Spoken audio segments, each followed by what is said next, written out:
TSE terá sessão extraordinária hoje para definir se Lula pode ou não aparecer na propaganda política. O horário eleitoral com os candidatos à presidência da República começa amanhã, um dia depois dos concorrentes ao governo dos estados. O petista está preso na PF em Curitiba, condenado por corrupção, mas o partido pediu o registro dele para a corrida ao Palácio do Planalto. Na defesa, os advogados culpam o TRF4 de Porto Alegre, que condenou Lula por provocar instabilidade político-jurídica no país. O TSE rejeitou um pedido feito pelo Instituto Democracia e Liberdade para que o nome do petista seja retirado das pesquisas.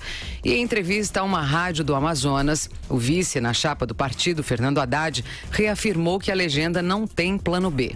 A depender da decisão da Justiça, nós vamos voltar a falar com o presidente sobre essa situação. Apesar de negar, Fernando Haddad é o plano B do PT, caso a impugnação da candidatura de Lula se confirme. Nesta quinta-feira, em sessão no TSE, os ministros não citaram em nenhum momento casos envolvendo o ex-presidente. Os magistrados analisaram pedidos de direito de resposta envolvendo Álvaro Dias e questões partidárias. O ministro Alexandre de Moraes defendeu o respeito à liberdade interna das legendas. Nada demonstra um abuso, um excesso, uma opção partidária. Então, eu, com a ressalva, acompanho o relator na questão do fundo partidário, mas acompanho a divergência aberta pelo ministro Edson Fachin.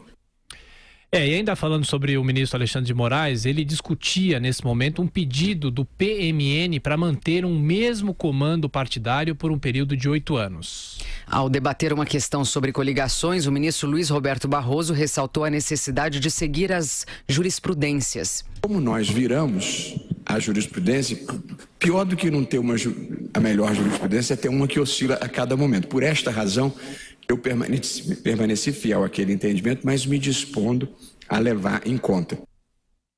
Sempre crítico ao momento nacional, Luiz Roberto Barroso não mencionou os escândalos políticos. Ontem, o ministro do STJ, Og Fernandes, assumiu em definitivo a cadeira de Napoleão Nunes Maia no Tribunal Superior Eleitoral, que o senhor conhece bem, professor Vila. Bem, isso é uma boa notícia. O Napoleão Maia, só para lembrar aos nossos ouvintes e quem nos assiste, é aquele ministro do STJ que estava no TSE de cabelo branco, que no julgamento da chapa Dilma Temer, foi 4-3, ele votou para não anular a eleição, que foi um escândalo.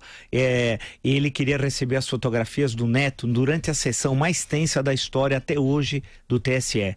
E não deixaram entrar o filho dele no recinto, porque estava de bermuda, se não me engano, ou com roupa inapropriada ao tribunal. Vamos usar essa expressão que é melhor tal. E aí houve toda uma bagunça, ele ficou tenso, precisou suspender a sessão, ele quase teve um piripaque. Foi momentos patéticos de República Bananeira. E foi tão recente, a gente acaba esquecendo, né? Aí depois ele se referiu, eu estou falando de Napoleão Maia, aos seus opositores e fez um sinal que degolaria seus opositores ou as pessoas que pensam diferente que ele. Fez até um sinal, era algo grotesco, parecia um cangaceiro e não um ministro do STJ que estava naquele momento também no TSE. Então é uma boa notícia a sua substituição.